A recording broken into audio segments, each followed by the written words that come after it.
Okay, muna kayo nung bitaw ko ni mo dudong. Minyo na kakaroon, kuya? Minyo na ka? Mulo, uwi na pa din ko'y chance. Kaya wapay mo totoy sa akong Bear Brand o Bird Street. Okay, ang tunog na itong judge. Atong judge sa second judge, Miss Regine Santos. Wow! Sa pwede siya ka-senior na bisan asa sa Timok Leyte. Bisan asa gini siya muda. Atong pakpakan atong sunod na judges. Then, atong chairman of the board of judges, Mrs. Maria Elena Serdan. Wow! Atong pakpakan. Kalagiri mo, ma'am?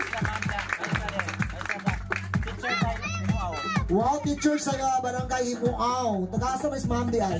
Wow, tumbakpakan si ma'am.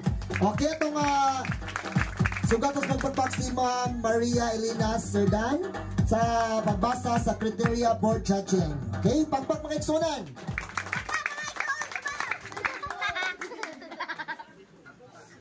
Good evening sa tanan.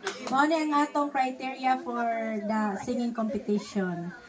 For vocal quality, we have 40%. Then musicality and interpretation, 30%.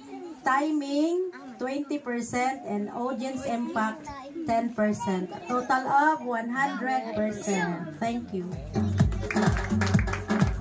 Okay, daghang salamat ma'am.